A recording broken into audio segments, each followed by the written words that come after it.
উপস্থিত থকা ইয়াৰে অতিৰিক্ত উপায়ুক্ত মহোদয় কলিয়াবৰ চাহ বাগিচাত যোৱা প্ৰায় 1-2 বছৰ ধৰি বাঘৰ যি সন্ত্ৰাস তাৰ সন্দৰ্ভত আমি বিভিন্ন সময়ত বিভিন্ন ধৰণৰ কাৰ্যসূচী কৰি আহিছোঁ আৰু বন বিভাগেও অতি হেমাহিৰে এই কামটো বাঘৰ যি আমাৰ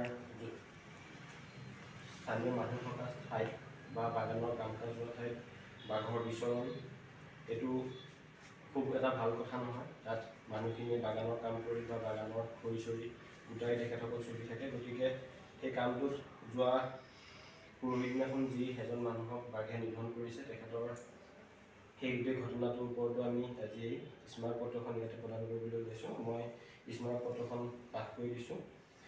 প্ৰতি মাননীয় মুখ্যমন্ত্ৰী মহোদয় কলিয়াবৰ কেন্দ্ৰীয় ছাত্ৰ সন্থাৰ আমি বাঘৰ যিটো সন্ত্ৰাস আজি কলিয়াবৰত বাঘৰ সন্ত্ৰাসৰ ফলত মানুহৰ নিদ্ৰা হৰণ হৈছে। আজি সোণাৰী গাঁও সোণাৰী কামাখ্যা কলিয়াবৰ বাগান শিলঘাট অঞ্চলৰ ৰাইজ আজি শান্তিৰে শুব নোৱাৰা অৱস্থা হৈছে।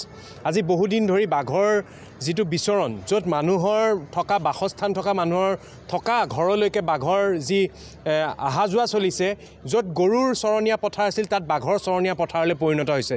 এই কথাটো বন বিভাগ সম্পূৰ্ণৰূপে ব্যৰ্থ হৈছে। আজি 1 বছৰ ধৰি বাঘৰ গোটেই সমগ্ৰ বাঘৰ কথাটো বন বিভাগক কৈ থকাৰ উপৰিও ৰাইজে এই ক্ষেত্ৰত বিভিন্ন সময়ত কথাটো আগবঢ়াই থকাৰ পাছতো বাঘসমূহ আজিলৈকে ট্ৰেংকুলাইজ কৰি পেলাই তেওঁলোকক কাজিৰঙা বা তেওঁলোকৰ বনাঞ্চললৈ কিয় পঠিয়াব পৰা নাই? বন বিভাগটো সম্পূৰ্ণৰূপে ব্যৰ্থ হৈছে, চূড়ান্ত ব্যৰ্থতা তেওঁলোকক উদঙাই পৰিছে। আমি এটা কথা আজি ছাত্ৰ সন্থাই আহ্বান জনাইছোঁ, অতি শীঘ্ৰেই বাঘকেইটাক ট্ৰেংকুলাইজ কৰি পেলাই নিজ নিজ বনাঞ্চলত তেওঁলোকক প্ৰেৰণ কৰিব লাগে। আৰু ৰাইজৰ আজি হাতীৰ আৰু মানুহৰ সংঘাত, আজি হাতীৰ সন্ত্ৰাসত মানুহে নিজৰ শস্য ঘৰলৈ আনিব নোৱাৰা হৈছে, নিজৰ সোণগুটি চপাব নোৱাৰা হৈছে। সেই সোণাৰী গাঁও সোণাৰী কামাখ্যাকে ধৰি কলিয়াবৰ অঞ্চলত হাতীৰ সন্ত্ৰাস শেষ নহওঁতে সদায় হাতীৰ সন্ত্ৰাসৰ সন্মুখীন হোৱাৰ পিছত আকৌ এতিয়া বাঘৰ সন্ত্ৰাসত মানুহ নিদ্ৰা হৰণ হৈছে। চাহ শ্ৰমিকসকলে শ্ৰমিক বন্ধুসকলে তেওঁলোকে নিজৰ কাম কৰিবগৈ পৰা নাই।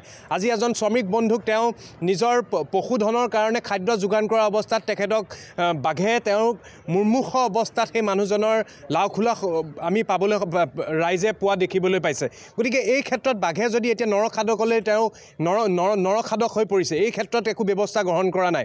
গতিকে আমি আহ্বান জনাইছোঁ, আজি আমি মুখ্যমন্ত্ৰীলৈ স্মাৰক পত্ৰ প্ৰেৰণ কৰিছোঁ। সম জিলা আয়ুক্তৰ দ্বাৰা আমি মুখ্যমন্ত্ৰীলৈ স্মাৰক পত্ৰ প্ৰেৰণ কৰিছোঁ।